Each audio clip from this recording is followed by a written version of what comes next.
아침 7시 30분에 기상해서 학습지 풀면서 밥 먹고 영어학원, 수학학원에 다니는 학원만 7개네요. 많은 것 같죠? 예.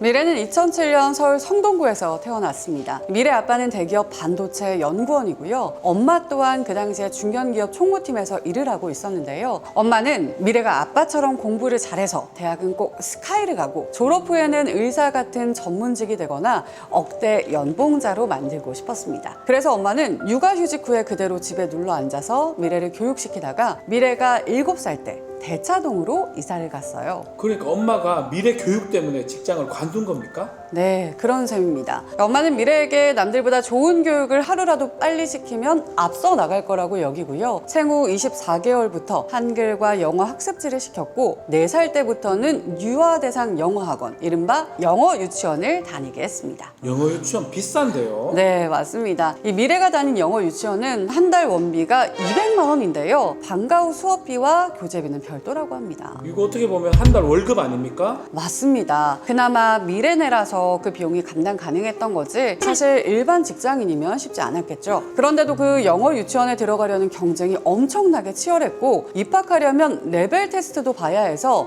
4세고시라고 불렸을 정도라고 합니다. 그러니까 레벨 테스트를 통과한 상위 몇 프로의 소수 아이만 다닐 수 있는 학원이었던 거고 미래는 그런 소수 아이 중 하나였던 거죠. 어릴 때부터 머리가 좋고 똑똑해서 미래 별명이 성동의 지니어스 베이비였거든요. 근데 대차동으로 이사를 오니까 이게 웬일입니까? 이 대차동 초등 저학년들 사이에서 필수 코스로 불리는 모 학원의 전국 단위 시험이 있었는데 그 시험에서 미래가 66% 성적을 기록한 거예요. 100명의 아이들 중에 성적이 66등이라는 소리죠. 성적 상위 1, 2% 아이들도 대차동에 가면 평범해진다고 하던데 그 말이 딱 맞네요. 미래 엄마도 그런 사실을 알고는 있었지만 그래도 좀 충격이었죠. 나름 성동에서는 지니어스 베이비였는데 그래서 다른 대차맘들처럼 학원을 많이 보냈습니다. 여기에 이게 미래가 초등학교 3학년 때 생활 계획표라고 합니다.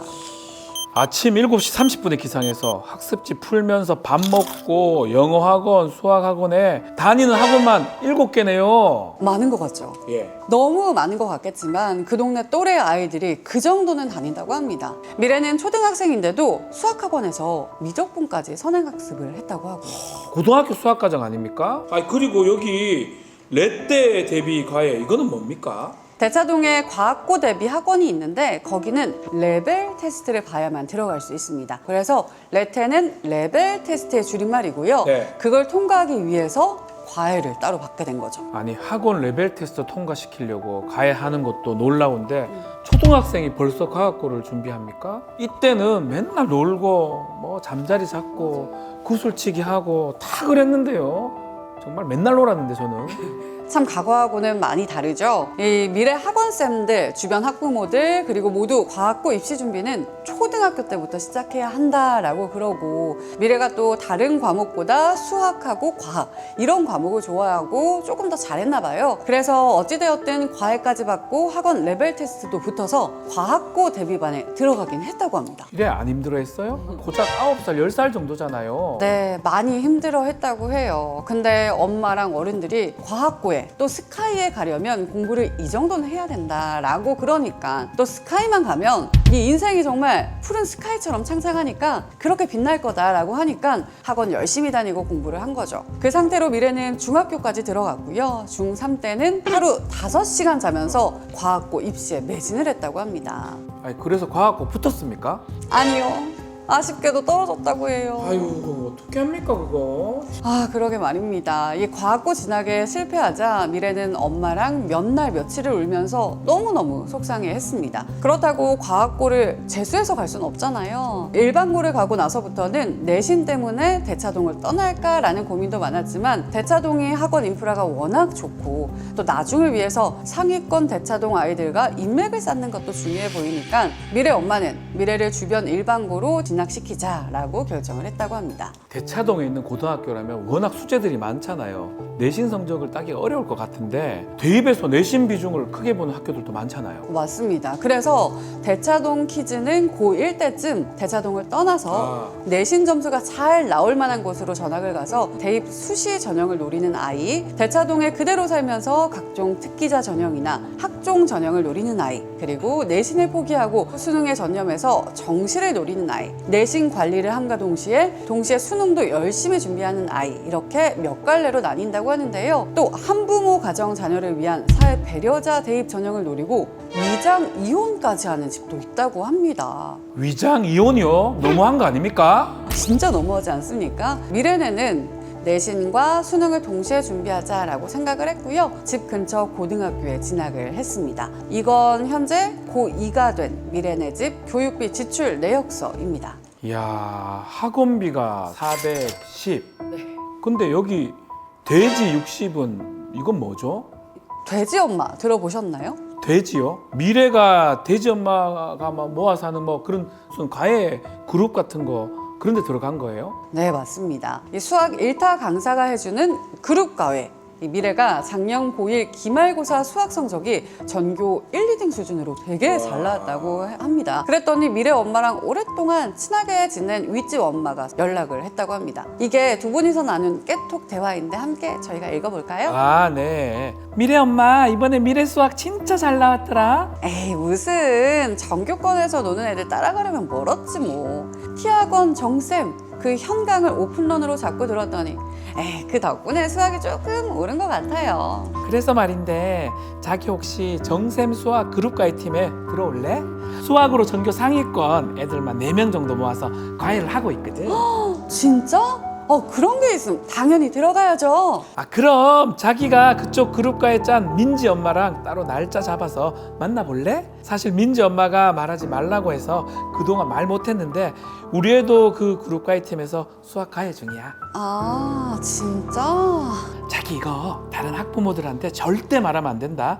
자기만 알고 있어. 아니, 그러니까 여기서 돼지 엄마가 민지 엄마인 거네요. 그렇습니다. 이 돼지 엄마가 짠 그룹과에는 한 달 과외비가 60만 원이었고요. 그룹과외인데도 싸지가 않네요. 맞아요. 이 문제는 이미 미래 엄마가 아이 학원비로만 월 350도 넘게 내고 있잖아요. 근데 과외비까지 내려고 하니까 생활비가 좀 빠듯했던 거예요. 하긴 그렇겠네요. 이미 지출 내역이 너무 많잖아요. 네. 그래서 엄마는 요새 미래가 학교에 가 있는 동안 마트 캐셔 알바를 하고 있다고 해요. 애 학원비를 내려고. 혹시라도 동네 다른 학부모, 학생들한테 들킬까봐 일부러 다른 동네까지 가서 알바를 하고 있다고 합니다. 그렇게까지 해서 학원을 좀 보내야 한다니 참 씁쓸합니다. 맞습니다. 이 미래는 어떤 생각일까요? 최근에 미래가 쓴 일기를 보면요. 더 씁쓸한데요. 제가 한번 읽어보도록 할게요. 학원에 가면 모의고사를 일주일에 한 번씩 보고 그때마다 전체 학원생 등수를 다 보이게 학원 로비 문 앞에 붙인다. 난 그 등수를 하나라도 더 올리려고 계속 공부를 하고 공부를 한다. 내가 꼭 기계 같다. 공부하는 기계. 대학만 가면 이 기계 생활을 끝낼 수 있을까? 원하는 대학이나 난 갈 수 있을까? 어쩔 땐 내가 진짜 기계면 좋겠다. 그럼 이런 잡생각 안 하고 공부만 할 수 있을 테니까. 2024년 중간고사를 앞둔 새벽 2시. 이번 미래 이야기 같은 경우에는 일부 학부모, 학생들의 이야기를 각색한 건데요. 우리나라 사교육 열기가 정말 뜨겁기는 하죠. 네, 맞습니다. 국회 미래연구원에서 발간한 보고서 사교육 가열과 미래인재 양성에서 정리한 것을 보면요. 우리나라 아이들 인구는 점점 감소하는 데 불구하고 사교육비 총액은 오히려 증가하고 있다고 합니다. 전체 학생 1인당 월 평균 사교육비를 살펴보면 초등학생은 평균 40만 원, 중학생은 45만 원, 고등학생은 50만 원 정도의 사교육비를 쓰고 있다고 합니다. 와, 사교육비에 꽤 많은 돈을 지출하는 셈인데요. 사교육, 이게 진짜 공부를 잘하는 데 도움이 될까요? 방금 말씀드린 연구 보고서에서는 사교육이 학업 성취, 자기 주도 학습 역량, 또 개인과 사회의 웰빙에 어떤 영향을 주는지 기존에 학술 연구한 것들을 검토해서 그 결과를 좀 제시하고 있는데요. 가장 사람들이 궁금해하고 있는 학업 성취도, 이게 즉 문해력과 수리력을 높이는데 사교육이 진짜 도움이 되는지 그 연구 결과부터 살펴보면요. 결론적으로 말씀드리면 단순하게 사교육이 학업 성취도를 높이는 데 도움이 된다 안 된다 말을 할 수 없다는 겁니다. 그러면 이거는 사교육을 하라는 거예요? 아니면 말라는 거예요? 자, 사교육은 학생의 사교육 참여 동기와 태도, 부모 개입의 정도, 부모 자녀 관계 및 양육 방식, 또 학업의 중압감 등 여러 가지 복합적인 요인 때문에 교육 효과가 달라질 수 있다고 하고요. 그리고 확실한 거는요. 초등에서 중고등으로 갈수록 자기주도 학습이 사교육보다 학업 성취에 긍정적 효과를 가진다고 합니다. 저희가 학교 다닐 때 귀에 못이 박히도록 들었던 것처럼 결국 학생의 자기주도 학습이 정말 중요하다라는 말씀이시네요. 맞습니다. 자, 부모가 등 떠밀어서 어쩔 수 없이 아이가 학원 다니는 거, 그러니까 학생의 비자발적인 사교육 참여는 자기주도 학습 역량 개발에 부정적 영향을 미치고 오히려 사교육 의존도를 높일 수 있다는 거죠. 네, 그렇게 학원에 다니는 학생들은 스트레스가 정말 클 것 같습니다. 이 보고서에서도 비슷한 말을 하고 있는데요. 사교육을 통해 부모의 성취 압력 등이 자녀의 학업 스트레스에 영향을 미쳐서 아동, 청소년의 정신 건강까지 부정적인 영향을 끼칠 수 있다라고 하더라고요. 이거 말고도 보고서에서는 사교육비에 따른 경제적 부담 때문에 사교육이 우리나라의 심각한 저출생 현상의 주요 원인 중에 하나라고 지적되고 있다고 하는데요. 사교육이 아이들, 학부모 개인뿐만 아니라 저출생까지 사회 전반에다 영향을 미친다는 소리인데 사교육 정도에 따라 대차동 퀴즈 미래처럼 강남 상위권과 비강남 하위권 간 양극화도 심해지는 것 같고요. 사교육 과열 현상을 어떻게든 잠재우긴 해야 될 것 같은데요. 좀 어떻게 하면 좋을까요? 자, 그건 국회 미래연구원 보고서의 사교육 경감 대책을 참고하면 좋을 것 같습니다. 자, 여기서는요, AI 디지털 교과서와 같이 개별 학습자의 학습 요구에 민감하게 반응하는 개인 맞춤형 공교육 지원 강화, 또 대학별 다양한 인재 육성 전략 실행, 대학과 산학 연계를 통한 취업 지원 강화, 평생 학습 및 평생 직업 능력 개발 지원 체계 강화를 대책으로 들고 있습니다. 한마디로 공교육, 대학교육, 평생교육을 강화해서 이 사교육열을 좀 가라앉히자라는 거군요. 자, 그리고요, 교육 정책 쪽만 지원한다고 사교육 문제가 해결되지는 않는다고 보고 장기적인 관점에서 교육, 고용, 복지 정책 간의 조화를 이루는 정책을 추진하고 실행을 해서 주체성 있는 미래 인재를 만드는 게 중요하다고 보고 있습니다. 맞습니다. 그리고 또 아까 저희가 미래의 일기를 봤잖아요. 가상의 인물인 걸 알고 있는데도 가슴이 좀 찡하더라고요. 아직 학생인데 어른 못지않게 어마어마한 스트레스를 받고 있는 게 느껴졌는데 아무래도 우리 학생들의 학업 스트레스를 낮추고 행복감을 높이기 위해서는 이런 과도한 사교육은 지양해야 할 것 같습니다. 자, 변호사님 오늘은 사교육에 대해서 이야기를 좀 해봤는데요. 어떠셨나요? 저도 학부모 아니겠습니까? 네. 보면서 이런저런 생각이 들던데 그 있잖아요. 자녀 대학 입시 3대 성공 조건, 아빠의 무관심, 엄마의 정보력, 조부모의 재력 이런 소리가 있는데 이게 결국은 이건 어느 학원이 좋고 또 얼마짜리 과외시키면 좋더라 하는 사교육이 중요하다는 것을 간접적으로 드러내는 말 아니겠습니까? 언젠가는 이런 말이 우리나라에서 완전히 사라지기를 바랍니다. 네, 저도 그런 말이 꼭 사라지는 사회가 되길 바라보겠습니다. 자, 저희는 더욱더 알찬 이야기들을 모아서 다시 돌아오도록 하겠습니다. 국회 상쾌 통쾌! 통쾌! 안녕히 계십시오. 안녕히 계세요.